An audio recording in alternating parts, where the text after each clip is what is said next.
ناظرین کرام، ایک دفعہ پھر ہم آپ کے ساتھ ہیں پروگرام روشنی میں اور آپ کو خوش آمدید کہہ رہے ہیں۔ پروگرام میں تفسیر قرآن حکیم کا یہ سیگمنٹ ہے اور ہم قرآن حکیم کی تفسیر آپ کے خدمت میں جب پیش کرتے ہیں تو ایک درخواست آپ سے ضرور کرتے ہیں کہ آپ ہمارے ساتھ شریک رہنے کے لیے بہترین طریقہ یہ ہے کہ قرآن حکیم کو باترجمہ قرآن حکیم کو کھول کے اپنے سامنے رکھیے گا۔ 27واں پارہ ہے، سورۃ الرحمن ہے، جس کا دوسرا رکوع ہے، اور ان آیات کو، اس رکوع کو اپنے سامنے رکھتے ہوئے جب بھی آپ کی سمجھ میں کوئی بات نہیں آتی، کوئی ایسا مرحلہ ہے جس کی تفسیر آپ جاننا چاہتے ہیں، جس کی وضاحت آپ چاہتے ہیں، تو آپ ہمیں فون کر سکتے ہیں۔ ٹیلی فون نمبرز آپ کو اسکرین پر نظر آتے ہیں، آپ فون اٹھائیے گا، ہمیں کال کیجئے۔ آپ کی کال کا فائدہ یہ ہوگا کہ آپ سمیت، ہم سمیت دنیا بھر میں ہمارے دیکھنے والے بہت سارے جو ناظرین ہیں وہ اس بات کو سمجھ سکیں گے، جس پہلو سے آپ جاننا چاہتے ہیں اس پہلو سے وہ بھی سمجھ سکیں گے۔ ایک اور بات یہ بھی کہ اگر آپ فون نہیں کر سکتے تو آپ 4646 پر اپنے موبائل فون سے ہمیں SMS کر دیجئے، اور اگر آپ پاکستان سے باہر ہیں یا پاکستان میں ہیں، دنیا میں کسی بھی مقام پر ہیں، تو آپ ہمیں فیس بک پر جا کر، روشنی مارننگ شو کے پیج پر جا کر جوائن کر سکتے ہیں۔ ہمارے ساتھ آپ کے ہماری جانے پہچانے ممتاز ماہر تعلیم، بہت اچھے مقرر، بہت خوبصورت گفتگو کرنے والے محترم پروفیسر علامہ انوار احمد زئی صاحب تشریف فرمائیں۔ سبحان اللہ۔ کیسے ہیں سر آپ؟ خیریت؟ جی اللہ کے ساتھ دعا نواز۔ آپ نے علامہ پر تھوڑا سا کیا، مجھے کسی نے ایک بات سمجھائی تھی، بلکہ نادر شاہ صاحب سے ہماری بات ہو رہی جی جی، ہمارے ساتھ کچھ اور علماء کرام بھی تشریف فرما تھے، جی تو گفتگو یہ ہو رہی تھی کہ جو حضرات اتنا علم رکھتے ہوں کہ ہر طرح کی گفتگو کر سکتے ہوں، ہر سوال کا جواب ان کے پاس موجود ہو، تو وہی تو اتنے علم رکھنے والے لوگ علامہ ہوتے ہیں، تو ہم آپ کو علامہ کیوں نہ کہیں؟ خدا کرے کہ ایسا ہو۔ نہیں سر، ہم تو یہی کہیں گے سر۔ ہاں۔ تو سر آج سورۃ الرحمن آپ کی اجازت سے بات کو شروع کرنا چاہیں گے۔ دوسرا رکوع شروع ہوتا ہے، اس سے پہلے میں ایک اور بات آپ سے جاننا چاہ رہا ہوں۔ جی، ایک ایک آیت ہے، ایک ایک لائن ہے، جی اور اللہ تعالیٰ نے 3 رکوع ہیں، یہ 78 جی تقریباً 78 آیات ہیں۔ جی، ان 78 آیات میں اللہ تعالیٰ نے ایک ایک آیت میں اپنی نعمتوں کا تذکرہ کیا ہے، بلا اور شبہ۔ ایک ایک آیت میں ایک سے زائد نعمتوں کا تذکرہ ہے، اگر دیکھا جائے تو بلا شبہ۔ ایک سے زائد نعمتوں کا تذکرہ ہے۔ اتنی نعمتیں اللہ تعالیٰ کی ہیں، اور پھر بھی میں سمجھتا ہوں کہ تمام نعمتوں کا اللہ تعالیٰ نے یہاں تذکرہ نہیں کیا، پھر بھی بہت ساری ایسی ہیں، کچھ نعمتوں کا تذکرہ کر کے فرمایا کہ تم ہماری کن کن نعمتوں کو جھٹلاؤ گے۔ ابتدا ہوتی ہے کہ دنیا میں ہر چیز فنا ہو جانے والی ہے، سوائے اس رب کریم کی ذات کے، ہر چیز فنا ہو جائے گی، اور یہ جو بار بار کی تکرار ہے جس سے سمجھایا گیا ہے، بتایا گیا ہے کن کن نعمتوں کو جھٹلاؤ گے، اس کی وضاحت فرمائیے گا۔ بسم اللہ الرحمن الرحیم۔ اللہم صلی علی سیدنا و مولانا محمد و علی آل سیدنا و مولانا محمد مبارک وسلم وصلو علیہ۔ آپ نے اس قدر خوبصورت اشارہ فرمایا۔ پہلی چیز تو یہ کہ اس دوسرے رکوع کے آغاز ہی میں بہت واضح طور پر کہہ دیا گیا کہ ہر چیز فنا ہو جانے والی ہے سوائے ذات حی القیوم کے۔ حی القیوم ہی میں یہ چیز مضمر ہے کہ وہ قائم رہنے والا ہے اور قائم رہے گا۔ اس کے علاوہ ہر چیز فانی ہے، جسے بظاہر آپ لافانی سمجھ رہے ہیں، اس طرف اشارہ ہے کہ یہ لافانی نہیں ہے، فانی ہے۔ فانی ہے۔ آغاز ہی میں جب یہ کہہ دیا گیا کہ پوری کائنات کی ہر چیز فانی ہے سوائے ایک ذات اقدس کے، تو اس کے بعد پھر بات کو آگے سمجھنا آسان ہو جاتا ہے۔ لیکن جس طرح آپ نے ابھی ابتداً فرمایا کہ بار بار کی ایک آیت کے عام ہونے اور نعمتوں کے تذکرے کے بعد اس آیت کا نزول، یہ بہت باریک اور بہت اہم سا اشارہ ہے۔ فرمائیے گا۔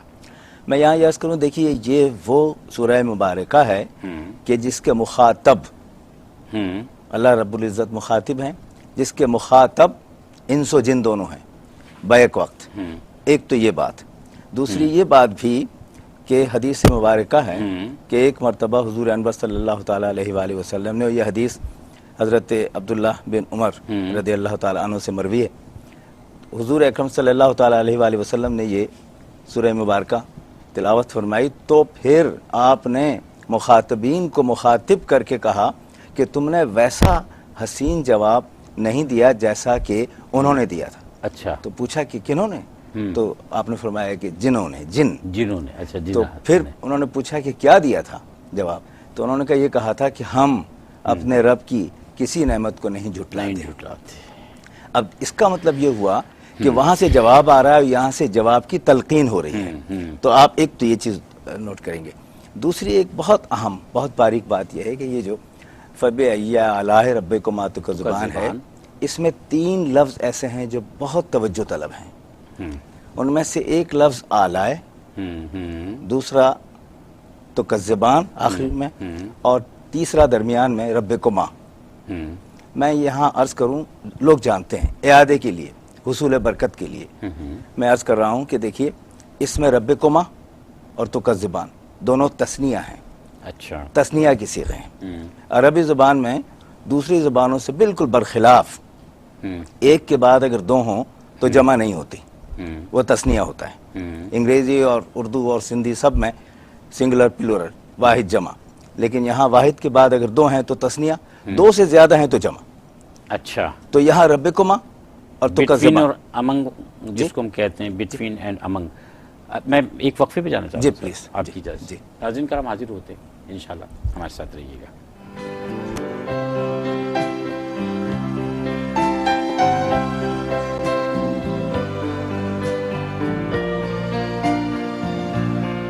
خدمت میں تفسیر پیش کر رہے ہیں محترم پروفیسر علامہ انوار احمد زئی صاحب ہمارے ساتھ تشریف فرما ہیں، اور ہمارے ساتھ ایک اور معزز شخصیت تشریف فرما ہے، ممتاز عالم دین ہیں، مذہبی شخصیت ہیں، بہت خوبصورت گفتگو فرماتے ہیں، اور ہمارے پروگرام روشنی میں پہلی دفعہ تشریف لائے ہیں، اس لیے میں آپ کی تمام کی جانب سے بھی اور اپنی طرف سے بھی بصد خلوص خوش آمدید کہتے ہوئے سلام پیش کروں گا۔ ہمارے ساتھ تشریف فرما ہیں محترم سلطان فیاض الحسن سروری قادری صاحب۔ السلام علیکم جناب۔ وعلیکم السلام۔ کیسے ہیں سر آپ؟ خیریت سے ہیں؟ ٹھیک ٹھاک ہیں؟ الحمدللہ۔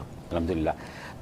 سورۃ الرحمن دوسرے رکوع کی تفسیر ہم ناظرین کی خدمت پیش کر رہے ہیں، اور جب ہم وقفے پہ گئے ناظرین تو پروفیسر علامہ انوار احمد زئی صاحب فرما رہے تھے، گفتگو کا سلسلہ چل رہا تھا، سوال ہم نے آپ کی نظر کیا تھا، اور آپ ہمیں جو یہ آیت ہے کہ اور تم اپنے رب کی کون کون سی نعمتوں کو جھٹلاؤ گے، اس کے حوالے سے بتا رہے ہیں۔ جی میں یس کر رہا تھا کہ اس میں خصوصیت سے ربکما اور تکذبان، یہ دونوں چونکہ تثنیہ کی صیغے ہیں، اور یہ عرض کر رہا تھا میں کہ عربی میں ایک کے بعد اگر 2 ہوں تو تثنیہ ہوتا ہے، 2 سے زیادہ ہوں تو پھر جمع ہوتا ہے۔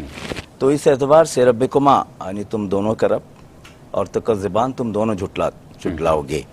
اب یہ دونوں تثنیہ کا صیغہ ہو گیا، یہاں پھر جن و انس دونوں کی بات آ گئی، ان کی کہ جو تکذیب کرنے کی جرات کریں، ان کی تعدیب کے لیے یہ چیز آ گئی۔ لیکن اس میں اعلی جو لفظ بار بار درمیان میں آتا ہے وہ توجہ طلب ہے۔ اس کا ترجمہ مفسرین نے نعمت ہی کیا ہے اور لکھا ہے، اور یہ سے بالکل مناسب، لیکن مفسرین نے یہ بھی کہا ہے کہ نعمتوں کے علاوہ احسانات اس کی، قدرت اس کی، فیوز اس کے، برکات اس کی، اور اوصاف حمیدہ، جہاں کہیں جہنم کی آگ کا تذکرہ ہو رہا ہے اور یہ آئے مبارکہ میں دہرانے کا عمل سامنے آ رہا ہے، تو وہاں اس کی قدرت کاملہ کی طرف اشارہ ہے۔ اچھا، جہاں پھل اور اس کی عنایات اور اس کی رحمتیں ہیں، ان کا تذکرہ ہو رہا ہے، تو یہاں نعمتوں کا حوالہ ہے۔ پھر کہیں اس کی جلال کا تذکرہ ہو رہا ہے تو اس کیفیت کا۔ تو اس کا مطلب یہ لفظ جو آلائے ہے یہ اس قدر متنوع معنی اپنے اندر رکھتا ہے کہ جیسی کیفیت ہو متن کی ویسے تشریح ہو اس لفظ کی۔ اب یہاں جو پہلی یعنی آیات ابتدائی ہیں، اس میں آپ دیکھیے کہ 26 سے 30 تک کی آیات میں خاص انداز اختیار کیا گیا ہے، اور اس میں یہ والی بات جو آپ نے شروع میں فرمائی کہ ہر چیز فانی ہے علاوہ حی القیوم کی ذات کے۔ اللہ تعالیٰ کی۔ تو جب ہر چیز فانی ہے تو بتا دیا گیا کہ جسے تم سمجھتے ہو کہ یہ لافانی ہے، یہ تو ایک بہت ہی عارضی سی دنیا ہے، اور اس عارضی دنیا میں تمہیں نعمتیں دی گئی ہیں، اور یہ اس لیے دی گئی ہیں کہ تم اپنی رب کی ربوبیت کا اعتراف کرتے ہوئے استحسان کی منزل پر آؤ۔ اب اگر تم ایسا نہیں کر رہے ہو تو یہ چیزیں فانی ہیں، ختم ہو جانے والی ہوں۔ جب ختم ہو جانے والی ہے، ذات ایک رہے گی، تو اس کے بعد پھر اگلی آیات میں بتایا گیا کس طرح پلٹ کر آنا ہے۔ تو یہ ایک جگہ آ کر ہم جہاں ٹھہرتے ہیں وہ یہ ہے کہ اللہ رب العزت واضح طور پر یہاں اپنی عنایات، نعمتوں اور اوصاف کا تذکرہ کرتے ہوئے کہہ رہا ہے کہ یاد رکھو کہ جس کو تم بہت باقی رہنے والی چیز سمجھتے ہو وہ باقی رہنے والی نہیں دنیا میں جو چیزیں ہیں جن کو باقی. محترم سلطان فیاض الحسن صاحب، جب ہم اس سے آگے بڑھتے ہیں، یعنی پہلے مرحلے پہ اللہ تعالیٰ نے فرمایا کہ باقی رہنے والی کوئی چیز نہیں ہے سوائے اللہ تعالیٰ کی ذات کے.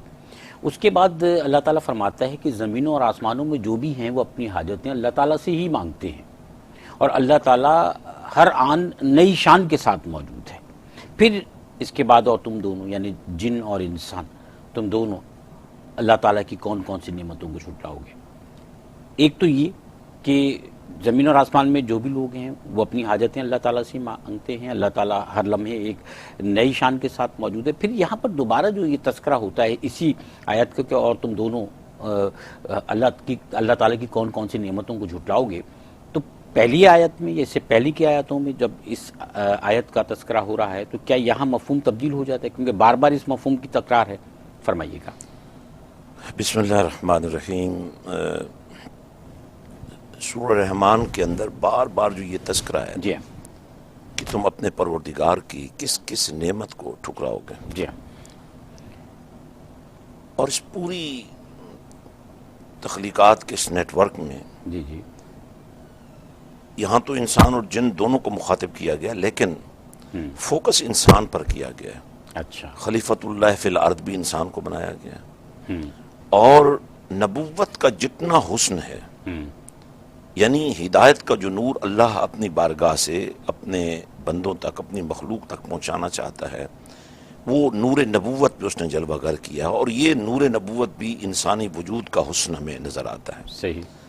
اور یوں جب یہ دعوت فکر ہمارے سامنے آتی ہے تو تقریباً سارا کا سارا جو فوکس ہے وہ انسان پر ہے کہ تم دیکھو پروردگار نے تم پر کتنا کرم کیا، کم از کم تمہیں تو احسان مند ہونا چاہیے، تمہیں تو شکر گزار ہونا چاہیے. حالانکہ تم فانی ہو، ہر چیز فانی ہے، ہر چیز فنا ہونے والی ہے، لیکن جس نے تمہیں فنا سے بقا کا حسن دینے کے لیے نور نبوت کو بنیاد بنایا، اور جس طرح اس نے اپنے تعارف کے لیے اور اپنی پہچان کے لیے اس نور نبوت کو میڈیم قرار دیا ہے، بالکل اسی طرح اس پروردگار کی پہچان کے لیے اور یہ احساس تمہارے اندر پیدا ہو جائے کہ تم تو کچھ نہ تھے، تمہاری تو کوئی حیثیت نہیں تھی، تمہاری تو کوئی شناخت نہیں تھی. سب سے پہلے جو تمہیں شناخت دی گئی وہ یہ ہے کہ لقد خلقنا الانسان فی احسن تقویم.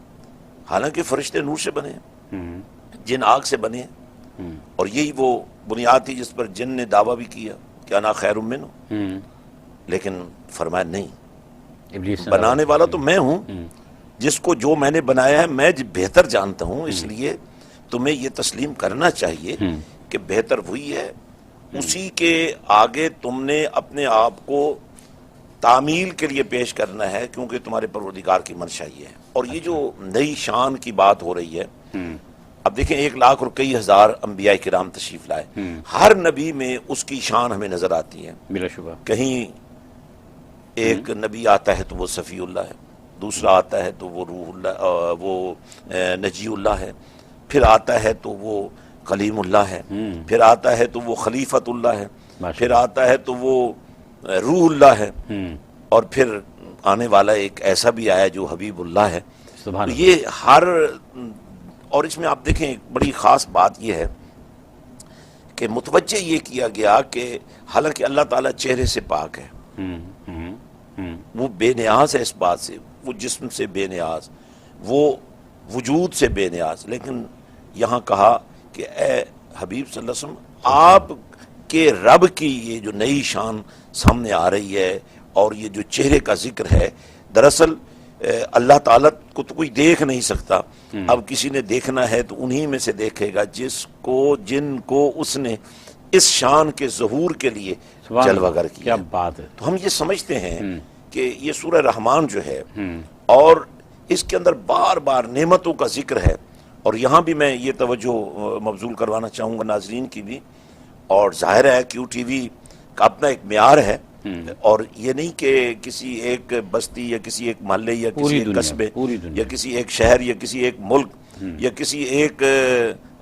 قومیت، یہ تو ایک اسلام کا جو حسین جو ہمارے سامنے سٹرکچر ہے اس کی نمائندگی کا جو شرف اللہ تعالیٰ نے کیو ٹی وی کو دیا ہے، اور یہ بہت بڑا اعزاز ہے. اور سر اللہ تعالیٰ یہ اس اعزاز میں ہمیں اور آپ کو بھی شریک کر رہا ہے الحمدللہ. اور ایک اور خاص بات یہ ہے کہ یہ تعلیمات ہیں اللہ تعالیٰ کی ابدی تعلیمات ہیں. یہ دنیا میں ہمارے دیکھنے والے جتنے بھی ویورز ہیں، جتنے بھی ناظرین، چاہے مسلمان ہوں یا کسی اور طبقہ فکر اور کسی اور مذہب سے متعلق ہوں، سب کے لیے ہے. اچھی بات تو ہر ایک تک پہنچائی جاتی ہے نا. میں آپ کی اجازت سے ایک وقفے پر جانا چاہ رہا ہوں، بات کو اس کو کنٹینیو کریں گے انشاءاللہ. آ کر ناظرین کرام ہمارے ساتھ رہیے گا اور پروگرام میں اپنی شرکت کو بھی یقینی بنائیے گا. میسج کیجئے، ٹیلی فون کیجئے، فیس بک پر جا کر ہمیں جوائن کیجئے گا. حاضر ہوتے ہیں.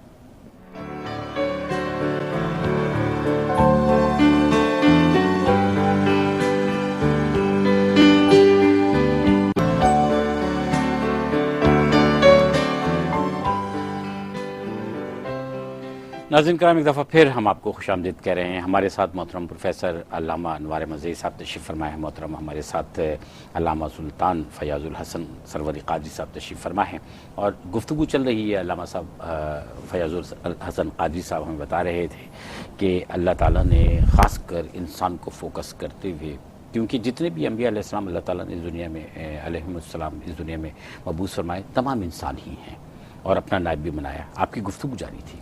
جی میں یہ عرض کر رہا تھا کہ جب باری آئی نا اس ذات کی جس کو پروردگار نے صرف نبی نہیں بلکہ امام الانبیاء، صرف رسول نہیں بلکہ ختم الرسول بنا کر، اور صرف صفات سے نواز کر نہیں بلکہ اپنی ذات کے جلووں سے نواز کر ٹھیک مبعوث فرمایا.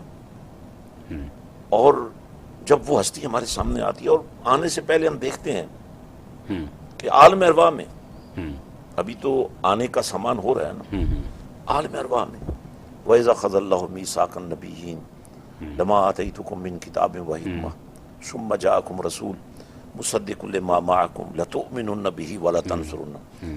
اے نبیو، ٹھیک ہے تمہیں نبوت دی جا رہی ہے، کتاب دی جا رہی ہے، حکمت دی جا رہی ہے، تم مرسل بنا کر بھیجے جا رہے ہو، دعوت توحید پروردگار کے علمبردار بن کر جا رہے ہو، لیکن دھیان رکھنا ابھی ایک اور ہستی باقی ہے جو داغ تم پر لگیں گے نا، تمہاری قومیں لگائیں گی. مصدق لما معکم، یہ تمہاری شانوں کی تصدیق کرنے والا اور جو تمہیں نور نبوت اور نور ہدایت دیا ہے اس کی تصدیق کرنے والا ہے، داغ دھونے والا ہے. اب وہ جب آ جائے تو تم نے کیا کرنا ہے؟ ثم جاءکم رسول، جب وہ رسول آ جائے تو تم نے کیا کرنا ہے؟ لتؤمنون بہ ولا تنصرون، تم نے بھی اس ٹیم کا حصہ بن جانا ہے، ایمان لانا ہے اور نصرت کا جھنڈا اٹھا لینا. اچھا اب اس میں ایک اور بھی پہلو ہے نا، میں پروفیسر صاحب کو بھی گفتگو میں شامل کرنا چاہوں گا. وہ لوگ بھی تو ہیں کہ جو مخالفین ہیں اور اللہ تعالیٰ نے ان کا بھی تذکرہ فرمایا ہے، مخالفین کو بوجھ قرار دیا اور اللہ تعالیٰ نے ثقلان کا لفظ بھی استعمال کیا اس میں جی اور تنبیہ فرمائی اس حوالے سے. تو میں چاہتا ہوں یہ جو دونوں حوالے ہیں آپ اس پر گفتگو فرمائیے. جی دیکھیے، یہ رعایت ہے، استعارہ ہے، اشارہ ہے. ثقلان یہاں استعمال کیا، یہ اس کا مادہ ہے ثقل، سے قاف لام. ثقل کا مطلب ہوتا ہے بوجھ، اور جب زبر سے آ جائے تو ثقل ہو جاتا ہے. تو ثقل جب آ جائے تو اس کا مطلب ہوگا وہ سامان جو کہ کسی سواری میں لاد دیا گیا. دونوں کا ذرا سا مطلب مختلف ہو جاتا ہے، ایک دوسرے سے مربوط ضرور ہیں، تو وہ ثقل ہو گیا جس کا تسنیہ ثقلین ہے، دونوں طرف کے بوجھ، دونوں جانب کے بوجھ. اب ذرا یہاں دیکھیے کیا استعارہ استعمال فرمایا اللہ رب العزت نے کہ وہ ان انس و جن کو اشارہ کر کے فرما رہا ہے کہ وہ لوگ کہ جو اس زمین پر ساری نعمتوں سے متمتع ہونے کے باوجود یہ تسلیم نہیں کرتے کہ یہ نعمت اللہ رب العزت کی جانب سے دی ہوئی ہیں اور اس کا استحسان ضروری ہے، تو وہ پھر اس زمین پر بوجھ ہیں، بوجھ کی مانند ہیں. اب دیکھیے ایک چیز ایسی ہے کہ جو فرحت دیتی ہے اگر آپ پر کوئی چیز آ جائے، ایک چیز ایسی ہوتی ہے جو آپ کو شدت سے مشکل میں ڈال دیتی ہے اگر آپ پر بوجھ آ جائے. یہ دو چیزیں الگ الگ ہیں. انسان اس سرزمین کا حسن، لیکن اگر انسان تکذیب اس انداز میں کرے، تکذیب کا مطلب زبان سے کسی چیز کا جھٹلانا نہیں ہے، ٹھیک۔ عمل سے جٹنا ہے، نہیں ماننا ہے، کسی اور طرف رجوع کرنا ہے۔ اللہ کہہ رہا ہے کہ میں حاکم اور قدرت رکھنے والا ہوں، اور یقیناً یہ ہمارے ایمان کا حصہ ہے، لیکن وہ بادشاہان وقت کو اور ان لوگوں کو جن کی طرف اقتدار ہے سمجھ رہے ہیں کہ یہ ہے مقتدر اور یہ سب کچھ کر رہے ہیں، تو وہ پھر اس کا مطلب تکذیب کر رہے ہیں اپنے عمل سے۔ ٹھیک ہے۔ اس اعتبار سے یہاں دوبارہ جب آتی ہے یہ چیز، تو اس لیے بوجھ بنا کے اور پھر ان سے کہا جا رہا ہے کہ تمہارے لیے یہی مناسب ہے کہ تم محسوس کرو کہ اللہ نے جو تمہیں نعمتیں دی ان کا استحسان کرتے ہی تمہارا بوجھ نہیں رہے گا۔ صحیح۔ کتنی عجیب بات چیز ہو گئی۔ اس کی مثال اگر سمجھنی ہے، صرف سمجھنے کی حد تک، کہ یہ جسم ہے، اس کا وزن ہے، جب یہ ختم ہو جاتا ہے اور دفن کر دیا جاتا ہے اور روح ختم ہو جاتی چلی جاتی ہے جو موجود ہے، ایسی صورت میں روح کا وزن نہیں ہے۔ تو اب ہے کیا کہ وجود ہے، وزن نہیں ہے۔ صحیح۔ آپ کے تجسیم کا وجود بھی ہے، وزن بھی ہے۔ آپ اگر اپنی استحسان کی کیفیت لے آئیں تو آپ کا یہ وجود وزن سے ماورا ہو کے استحسان کی طرف آ کے ربوبیت کی طرف جھکے گا اور بندے کے حق ادا کرے گا۔ سبحان اللہ۔ اچھا سلطان فیاض الحسن قادری صاحب، اللہ تعالیٰ اس سے آگے فرماتا ہے ان لوگوں کے بارے میں جو فرار اختیار کرتے ہیں۔ ایک تو عمل کا فرار ہے نا، پھر عمل کے فرار کے بعد آپ نے اس کی سزا بھی بھگتنی ہے، اور پھر اللہ تعالیٰ کی آیتوں سے، اللہ تعالیٰ کے احکامات سے فرار۔ تو اللہ تعالیٰ فرماتا ہے کہ اگر تم بھاگ سکتے ہو تو اس زمین اور آسمان کی حدوں سے نکل کے بھاگ کر دکھاؤ، کہاں تک بھاگ سکتے ہو، پھر بھی نہیں بھاگ سکو گے۔ اور پھر یہ کہ تمہارے پیچھے آگ کا شعلہ اور دھواں چھوڑ دیا جائے گا۔ اس کی تفسیر بیان فرمائیے گا۔ جی ہاں، آپ پروفیسر صاحب نے بڑی خوبصورت گفتگو فرمائی، اور یہ ساری آپس میں جڑی ہوئی گفتگو ہے۔ اس میں ایک لفظ کا، ایک حرف کا، بلکہ میں کہتا ہوں ایک زیر زبر جزم کا جو ہے نا، وہ بھی پورا ربط ہے۔ صحیح بات ہے، اللہ تعالیٰ کا کلام ہے۔ جی ہاں، اللہ تعالیٰ کا اس پروردگار نے جو نعمتوں کا حسن ہمیں عطا فرمایا، اس کی بھی ایک لامحدود وسعت بیان کی۔ وَإِن تَعُدُّوا نعمت اللہ لا تُحْصُوهَا، بھئی تم تو شمار بھی نہیں کر سکتے۔ اور پھر اتنی بڑی نعمت کہ تمہیں ہم نے انسان بنایا، پھر اتنی بڑی نعمت کہ تمہیں کنتم خیر امہ بنایا، پھر اتنی بڑی نعمت کہ تمہیں یا ایھا الذین آمنوا کا حسن دیا، پھر اتنی بڑی نعمت کہ ان اکرمکم عند اللہ اتقاکم، یہ اعمال کے حسن کی بنیاد پر اور نظریات و افکار کے حسن کے بحر بے کنار میں تم غوطہ زن ہو کر اس پروردگار کے اتنے قریب پہنچ جاؤ کہ زمانہ تمہارا معترف ہو جائے، زمانہ تمہارا استقبال کرے، تم جدھر سے گزر جاؤ تمہارے لیے لوگ آنکھوں کو فرش راہ بنا دیں اور دلوں کو اپنے تمہارے لیے فرش بنا دیں۔ تو یہ ساری کیفیات سے گزارنے کے بعد پھر اب بتایا جا رہا ہے کہ دیکھو اپنے رب کو پہچانو، اور یہ بار بار جو ذکر آتا ہے نا کہ تم اپنے رب کی کس کس نعمت کا انکار کرو گے، اس کو جھٹلاؤ گے، اور اب تو ہم نے تم کو اتنی بڑی نعمت دے دی ہے کہ محبوب خدا تمہیں دے دیا ہے۔ سبحان اللہ۔ محبوب خدا کے جلووں میں گم ہو کر دیکھو۔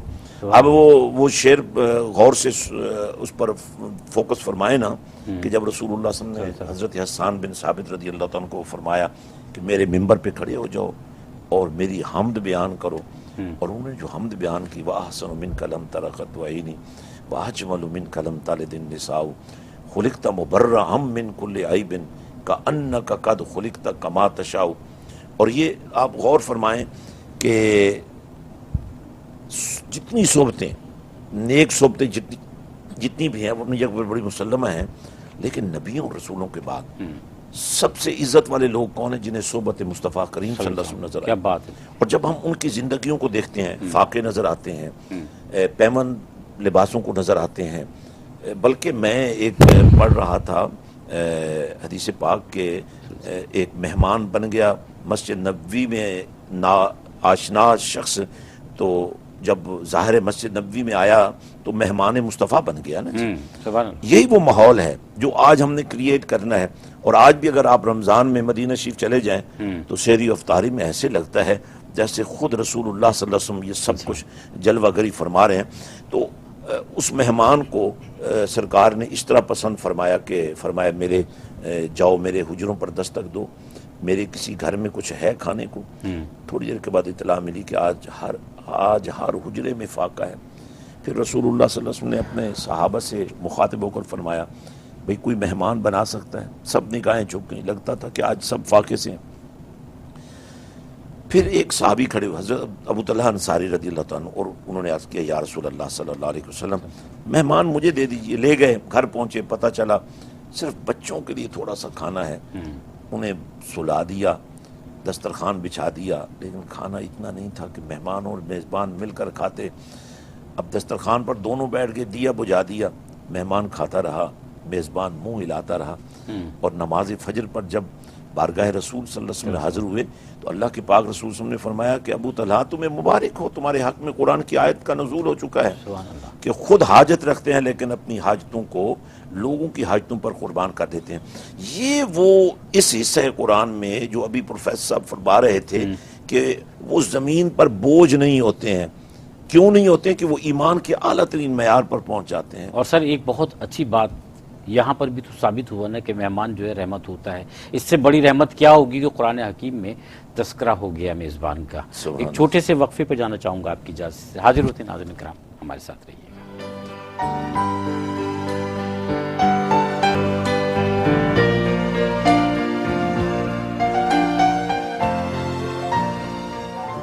ناظرین کرام، ہم پروگرام روشنی میں آپ کے ساتھ ہیں. پروگرام روشنی میں سورۃ الرحمن کا جو ہے دوسرے رکوع کی تفسیر آپ کی خدمت پیش کر رہے ہیں. اور الحمدللہ سورۃ الرحمن 3 رکوع ہیں اس کے، اور 78 اس کی 78 اس کی آیتیں ہیں. دوسرا رکوع ہم آپ کی خدمت پیش کر رہے ہیں، 45ویں آیت تک کی تفسیر آپ کی خدمت پیش کر رہے ہیں. ہمارے ساتھ محترم پروفیسر علامہ انوار احمد زئی صاحب تشریف فرمائے. ہمارے ساتھ محترم علامہ سلطان فیاض الحسن قاضی صاحب تشریف فرمائے ہیں. اور جب ہم وقفے پہ گئے ہیں تو قاضی صاحب کی گفتگو مکمل نہیں ہوئی تھی. قاضی صاحب فرما رہے تھے. جی ہاں، میں یس کر رہا تھا کہ اب سلطانی تو اسی کی ہے، بلا شبہ بلا شبہ. اپنی سلطانی میں اگر وہ کسی کو حسن اقتدار دے دیتا ہے اور حسن وقار دے دیتا ہے تو ظاہر ہے ہم تو تسلیم کرنے والوں میں سے ہیں. اب ہوا یہ کہ یہاں اب اس آیت میں دیکھیے فرمایا کہ بھائی کہیں جا سکتے ہو تو جا کر دکھاؤ. جا کر دکھاؤ. جی ہاں بالکل. اور جاؤ گے بھی کہاں؟ جدھر بھی جاؤ گے اسی کا حسن اقتدار تمہیں نظر آئے گا. اور پھر یہ بھی دیکھو کہ اس کی پکڑ کتنی بڑی ہے. یہ جو آگ اور شعلے اور یہ جو ساری کیفیات بیان کی گئی ہیں، بھائی سنبھل کر نکلنا بھی چاہو تو ذرا سنبھل کے نکلنا. کہاں جاؤ گے؟ کیسے جاؤ گے؟ کیسے جا سکتے؟ جا بھی کیسے سکتے ہو؟ بادشاہی تو اس کی ہے، اقتدار تو اس کا ہے. اور اس نے اگر کسی کو اپنے اقتدار کا حسن کچھ دیا بھی ہے تو وہ بھی اسی کے دائرہ کار میں آتا ہے. معجزے اگر ہمیں نظر آتے ہیں تو اسی کے محبوبوں کی دنیا میں نظر آتے ہیں، اسی کے نبیوں کے پہرے میں نظر آتے ہیں. اگر کہیں کرامت نظر آتی ہے اور اگر کہیں تخت بلقیس آنکھ چپکنے سے پہلے منگوایا جا رہا ہے تو یہ سب اس کے دیے ہوئے اختیارات کا حسن ہے. اس لیے بہتر یہی ہے کہ تم ایمان کی دنیا میں آ جاؤ اور اس پروردگار نے جس نے تمہیں نہ ہونے سے ہونے میں اور پھر سب کچھ تمہیں موقع دینے کے بعد بھی اب پھر تمہیں تنبیہ کی جا رہی ہے کہ دیکھو اس کی بادشاہی میں خلل مت ڈالو. تم جو چاہو لے لو لیکن مفسدین میں سے تمہیں نہیں ہونا چاہیے، منکرین میں سے تمہیں نہیں ہونا چاہیے. اور اگر پھر اس کے باوجود تمہیں سمجھ نہیں آ رہی ہے تو وہ شعلے اور وہ دھواں جو ہے وہ اس سے تم بچ نہیں پاؤ. صحیح.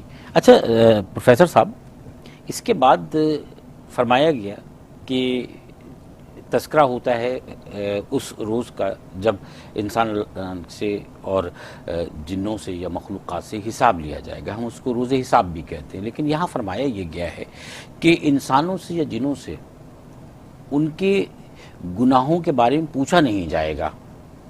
یہاں یہ فرمایا گیا ہے. اس کی وضاحت چاہیے. پھر آگے چل کے جو ہے وہ نعمتوں کا، عنایات کا تذکرہ ہے، احسانات کا تذکرہ ہے جو رب نے انسانوں پر جنوں پر کیے ہیں. صحیح، بالکل.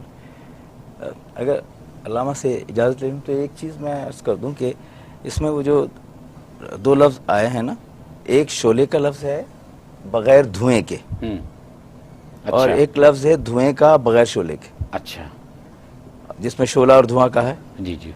تو حضرت نے کس قدر خوبصورتی سے احاطہ فرمایا.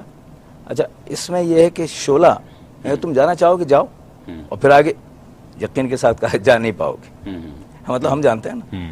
تو ایک تو یہ، دوسری بات یہ کہ شعلہ وہ جس میں دھواں نہ ہو، وہ ذات کا اپنا احتساب ہے کہ جب تمہیں احتساب کی منزل سے وہی منزل آنے والی ہے، گزارا جائے گا، تو شعلہ اندر ہوگا آگ تمہارے اس انداز میں کہ جس کا دھواں کسی کو نظر نہیں آئے گا، اور تم ادبار کی دھوئیں میں ہوگے جہاں شعلہ نظر نہیں آئے گا. یہ دونوں کیفیات کا اس قدر عمدہ اشارہ استعارے کی صورت میں کیا. اور پھر یہاں آ جائیے. اب جب یہاں آ رہے ہیں تو اس میں کیا خوبی کے ساتھ کہا ہے کہ وہاں جنوں انس کو یہ نہیں بتایا جائے گا یا پوچھا نہیں جائے گا کہ کیا گناہ کیے تھے اور کیا تمہارا اعمال نامہ تھا، نہیں، بلکہ جیسے ٹرانسپیرنٹ کوئی چیز ہوتی ہے، جیسے ایکس رے الٹرا ساؤنڈ ہوتا ہے، سامنے ہوتا ہے، وہ خود بتا رہا ہوتا ہے کہ تم کہاں کھڑے ہو، ریٹنگ تمہاری کیا ہے. تو اس طرح اس وقت کے چہرے، اور یہ اشارہ بھی آگے جا کے مفسرین نے فرمایا ہے کہ پسینے میں شرابور چہرے اور حالت خراب اور آنکھیں ابلی ہوئی اور ذہن منتشر، یہ خود اعلان کرے گا بآواز بلند کہ یہ وہ ہیں کہ جو مجرمین ہیں، جو منکرین ہیں، جو مفسدین ہیں، جو انکار بھی کر رہے تھے اور گناہ بھی کر رہے تھے، سامنے آ رہا.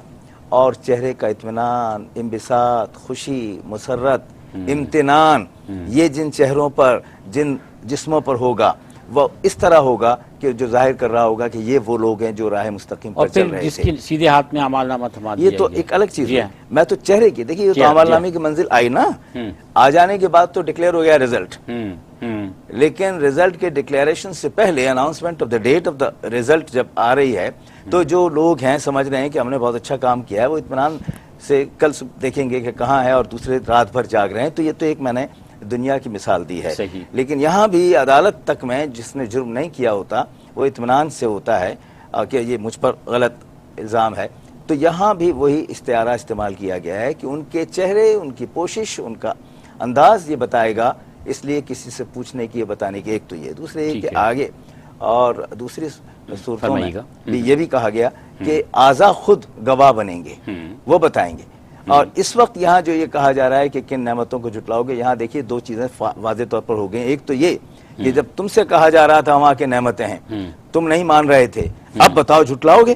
اور ایک وہ جو کہ مان رہے تھے اور انہیں آسائش اور آرام دیا جا رہا ہے کہ وہ پریشان نہیں ہے، تو یہ بھی نعمت ہے اللہ رب العزت کی. تو دونوں کی نعمتوں کا انداز جدا جدا ہے. اچھا سر، جہنم کا تذکرہ ہے کہ وہاں جو گناہ گار ہیں، جہنمی جن کو ہم کہتے ہیں، ان کو ان کے چہروں سے پہچان لیا جائے گا، ان کے بالوں سے، ان کے پاؤں سے پکڑ کر گھسیٹا جائے گا. اور وہ گرم پانی میں ان کی گردش کا تذکرہ بھی ہے. یہ تذکرہ کرتے ہوئے، یہ منظر کشی کرتے ہوئے پھر اللہ تعالیٰ فرماتا ہے کہ اور تم دونوں اپنے رب کی کون کون سی نعمتوں کو جھٹلاؤ گے. سبحان اللہ. جی، جیسے ابھی پروفیسر صاحب نے بڑی خوبصورت کلام فرمائی ہے، جسے میں نے پہلے عرض کیا کہ ہر آیت مربوط ہے اگلی آیت سے بھی، پچھلی آیت سے بھی. اور اس کے علاوہ قرآن خود ہر آیت کی تفسیر جب بیان کرتا ہے تو اس کا انداز بڑا ہی نرالا ہوتا ہے. یہ جو آخری حصے میں پروفیسر صاحب نے فرمایا نا کہ اعضاء گواہی دیں گے، ہاتھ گواہی دیں گے، پاؤں گواہی دیں گے. اب جب یہ گواہی آپ کے ہاتھ اور پاؤں دینے شروع ہو جائیں گے، آپ کا وجود آپ کے خلاف گواہی دے رہا ہوگا، اور یہ گواہی وہی ہوگی کہ آپ کے چہروں سے عیاں ہوگا، آپ کے ماتھوں سے عیاں ہوگا، آپ کی آنکھوں سے عیاں ہوگا، آپ کے وجود سے عیاں ہوگا. یہ وہ ساری کیفیات ہیں. اور جہنم میں جانے سے پہلے ہی ان کی یہ حالت ہوگی. اب جہنم کا نقشہ بیان کیا جا رہا ہے کہ دیکھو، اور یہاں بھی ہم جب دیکھتے ہیں نا، ایک آدمی نشے میں مبتلا ہے تو اس کی کیا حالت ہے، ایک آدمی ڈکیٹ بدماش ہے تو اس کی کیا حالت ہے، چھپتا پھرتا ہے، صحیح، جان بڑا دلیر ہونے کے باوجود، بڑے قتل کرنے کے باوجود نہیں ہے، اس کو پھر ضرورت پڑ جاتی ہے کسی پناہ گاہ کی. جی، تو اس سے بڑی پناہ گاہ کیا ہو سکتی ہے؟ ابھی بھی وقت ہے، صحیح، اس سے پہلے کہ تمہیں جہنم میں ڈال دیا جائے. اگر تمہیں کوئی احساس شرمندگی ہو ہی رہا ہے کہ تم نے یہ قتل نہیں کرنا تھا، تم نے یہ ڈکیٹی نہیں کرنی تھی، تم نے یہ اغوا نہیں کرنا تھا، تم نے یہ تاوان نہیں مانگنا تھا، تم نے یہ قہر نہیں برسانا تھا، تم تو اس لیے تھے کہ تمہارے ساتھ والے گھر میں جو بھوکے رہتے ہیں تم ان کا خیال رکھو گے، جو تمہارے محلے میں بیوہ عورت رہتی تھی، اس کی جوان بیٹی تھی، اس پر تم نے پہرا دینا. آپ جو فرما رہے ہیں علامہ صاحب، آج کے دور کو دیکھتے ہوئے یہ تو بڑی عجیب عجیب باتیں لگتی ہیں جو آپ فرما رہے ہیں. میں آپ سے اس پہ بات کرنا چاہوں گا ایک چھوٹے سے بریک کے بعد. حاضر ہوتے ہیں ناظرین کرام.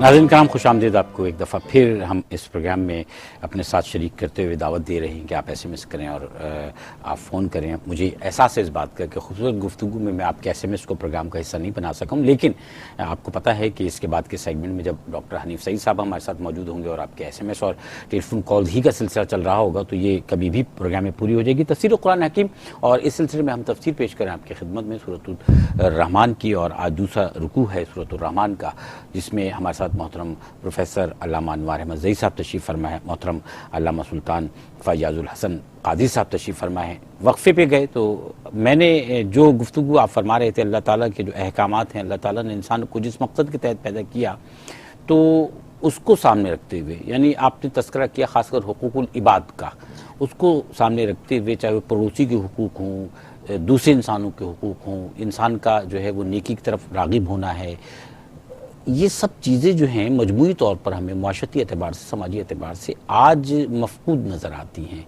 آج انسان جو ہے نفس نفسی کا شکار ہے، لوگ جو ہیں وہ چھین کر جھپٹ کر کھا لینے کے عادی ہو گئے ہیں، لوگوں کو نقصان پہنچانے کی کوشش کرتے ہیں.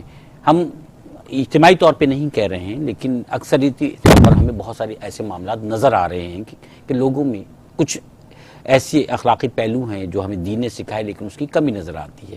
اس کو بھی پیش نظر رکھتے ہوئے آپ اپنی بات جاری رکھیے. جی، میں یہ عرض کر رہا تھا کہ پروردگار نے جب انسان کو اپنا خلیفہ بھی بنایا، نائب بھی بنایا، اور ہدایات کا حسن بھی اس کو عطا فرمایا، اور پھر اس سے بھی اگلی بات کہ اپنے عرفان کا دروازہ کھولا. سبحان اللہ.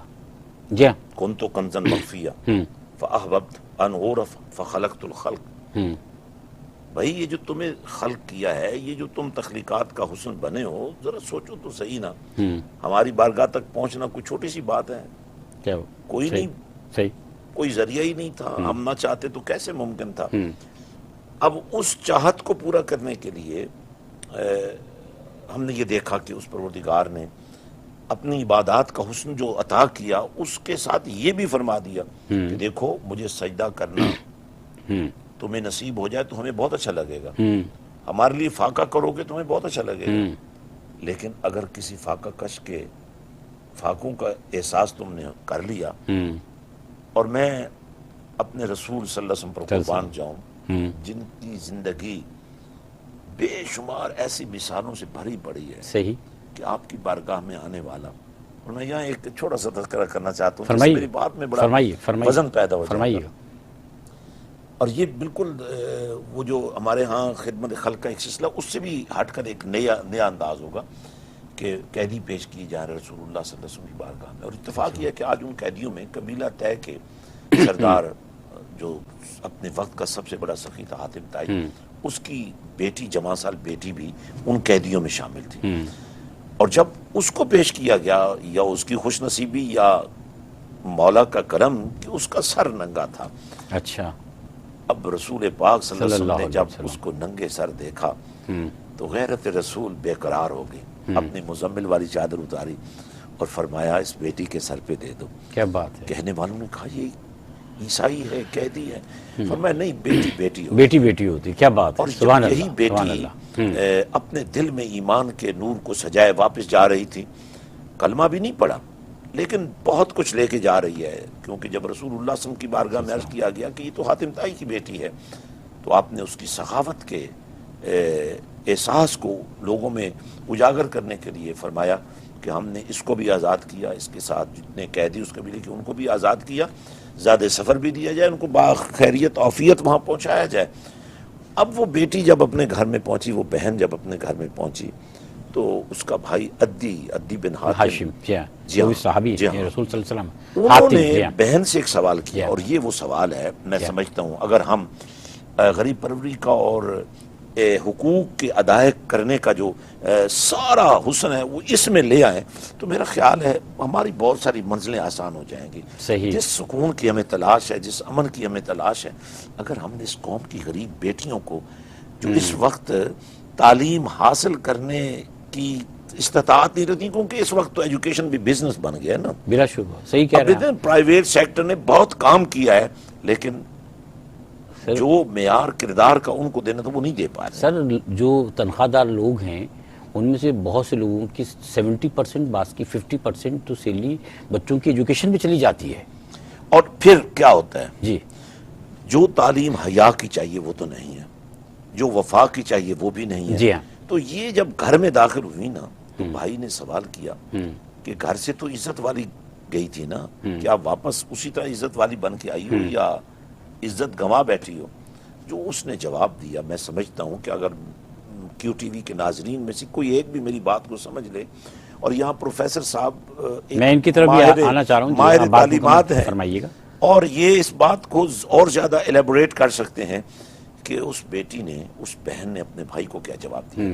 کہنے لگی تم میرے باپ کے بیٹے ہو، سوال تم نے اچھا کیا، اور یہ ہر بھائی کو کرنا چاہیے، ہر باپ کو کرنا چاہیے اپنی بیٹی سے، ہر خاوند کو اپنی بیوی سے کرنا چاہیے، لیکن سنو میں جن لوگوں سے مل کر آئی ہوں نا، آج تم میرے باپ کے بیٹے ہو کر بھی میں تم پر اتنا اعتماد نہیں کرتی جتنا میں محمد کا کلمہ پڑھنے پر۔ سبحان اللہ، سبحان اللہ، سبحان اللہ۔ اور اگر میں سمجھتا ہوں صرف ایک لمحے کے لیے فرمائیے کہ اگر ہم اپنی غریب پروری اور محبتوں کا رخ، اور پروردگار نے جو مخلوق کی خدمت کا ایک صلہ یہ بھی دیا ہے کہ میں تمہیں اپنا عرفان عطا کر دوں گا، اگر اس قوم کی غریب بیٹیوں اور بیٹوں کو تعلیم کی اسپانسرشپ کر دیں، جہاں بھی کوئی اچھا انسان لوگوں کو تعلیم دے رہا ہے ہم اس کے ساتھ شامل ہو جائیں اور اس کا جھنڈا اٹھا لیں، تو اس امت کا ہر فرد تعلیم کا حامل ہو جائے گا۔ اور تعلیم بھی کون سی؟ جس میں عشق رسول کا نصاب بھی ہوگا، خوف خدا کا نور بھی ہوگا،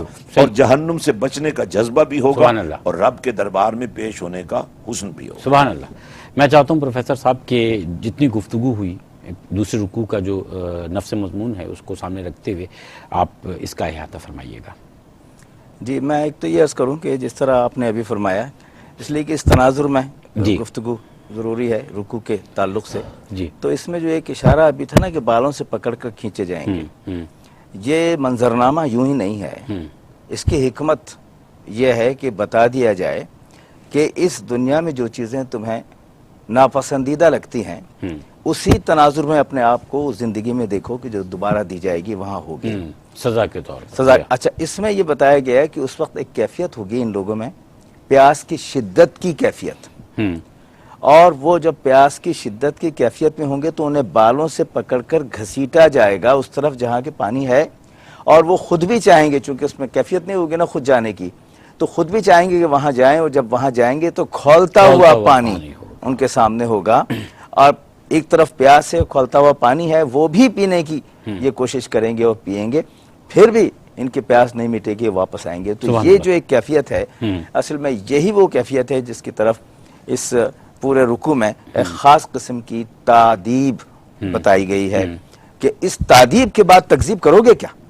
صحیح، یہ تمہیں بتا دی گئی کیفیت کی یہ کیفیت ہے، اب اگر تم اس سے دوچار ہونا چاہتے ہو تو پھر ٹھیک ہو جاؤ، اس لیے کہ یہاں دیکھیے تذکرہ کیا ہو رہا ہے تمام ان نعمتوں کا کہ جس سے ہم متمتع ہو رہے ہیں، تو یہ صحیح ہے، ہاں جی یہ صحیح، تو یہ اگر نعمتیں ہیں جس سے تم پوری طرح فیضیاب ہو رہے ہو اور استحسان نہیں کر رہے، تو یہ اگر حقیقت ہے تو وہ بھی حقیقت ہے کہ پھر تم اس کیفیت میں آؤ گے جو رب تمہارے لیے یہ مخلوق کر رہا ہے، یہ پیدا کر کے دکھا رہا ہے، وہ فضا بھی بتا رہا ہے کہ یہ دونوں چیزیں رخ روشن کے آگے رکھ کے شمع وہ کہتے ہیں ادھر جاتا ہے دیکھیں یا ادھر پروانہ آتا ہے۔ سبحان اللہ، بہت خوبصورت گفتگو رہی، اور میں نے تو سیکھا، ہمارے ناظرین نے بھی یقیناً بہت کچھ سیکھا ہوگا۔ میں آپ کا پروفیسر علامہ انوار مزئی صاحب بہت مشکور ہوں، آپ تشریف لائے، بہت خوبصورت گفتگو فرمائی۔